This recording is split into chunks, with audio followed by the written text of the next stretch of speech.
Today I have my grandsons Cade and Mason with me, and they're going to help me share one of my favorite books. The man who wrote this book, he is one of my favorite adult authors, and years ago I found out he had tried his hand at writing children's books, and I absolutely fell in love with them.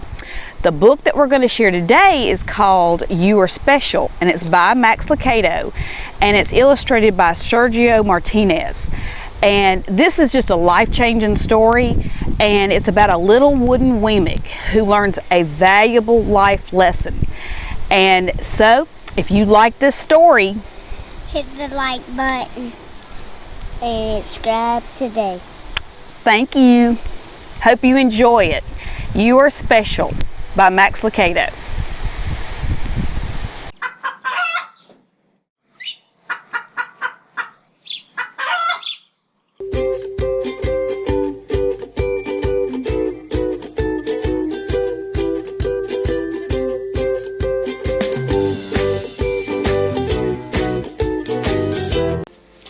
You Are Special, written by Max Lucado, illustrations by Sergio Martinez. The Weemicks were small wooden people. All the wooden people were carved by a woodworker named Eli. His workshop sat on a hill overlooking their village. Each Weemick was different. Some had big noses, others had large eyes. Some were tall and others were short. Some wore hats. Others wore coats, but all were made by the same carver, and all lived in the village. And all day, every day, the Weemicks did the same thing. They gave each other stickers, and each Weemick had a box of golden star stickers and a box of gray dot stickers. Up and down the street, all over the city, people spent their days sticking stars or dots on one another. The pretty ones with the smooth wood and fine paint always got stars, but if the wood was rough or the paint chipped, the Weemicks gave dots. The talented ones got stars too. Some could lift big sticks high above their heads or jump over tall boxes. Still, others knew big words, or they could sing pretty songs. Everyone gave them stars. Some Weemicks had stars all over them. Every time they got a star, it made them feel so good. It made them want to do something else and get another star. Others, though, could do little, and they got dots. Punchinello was one of these. He tried to jump high like the others, but he always failed. And when he failed, the others would gather around and give him dots. Sometimes when he failed, his wood got scratched, so the people would give him more dots. Then he would try to explain why he failed, and he would say something silly, and the Weemicks would give him more dots. After a while, he had so many dots that he didn't want to go outside. He was afraid he would do something dumb, such as forget his hat or step in the water, and then people would give him another dot. In fact, he had so many gray dots that some people would come up and give him one for no reason at all. He deserved lots of dots, the wooden people would agree with one another. He's not a good wooden person. After a while, Punchinello believed them. I'm not a good Weemick, he would say. The few times he went outside, he hung around with other Weemicks who had lots of dots. He felt better around them. One day, he met a Weemick who was unlike any he had ever met.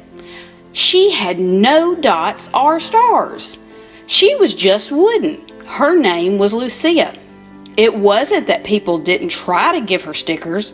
It's just the stickers didn't stick.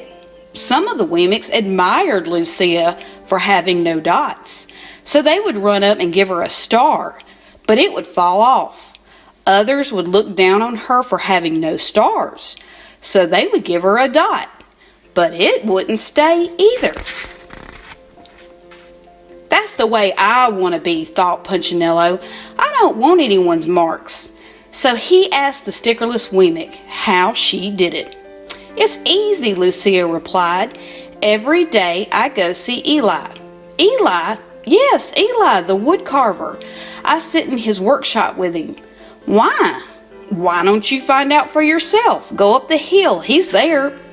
And with that, the Wemmick, who had no stickers, turned and skipped away. But will he want to see me? Punchinello cried out. Lucia didn't hear, so Punchinello went home. He sat near a window and watched the wooden people as they scurried around, giving each other stars and dots. It's not right, he muttered to himself, and he decided to go see Eli.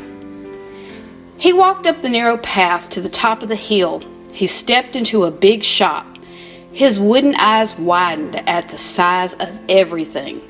The stool was as tall as he was.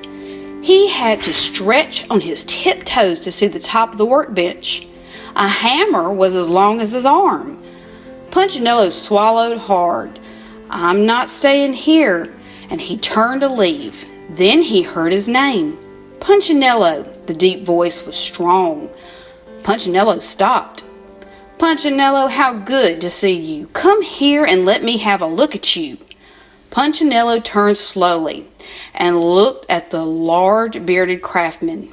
You know my name? The little Wemmick asked. Of course I do. I made you. Eli stooped down and picked him up and set him on the bench. The maker spoke thoughtfully as he looked at the gray dots.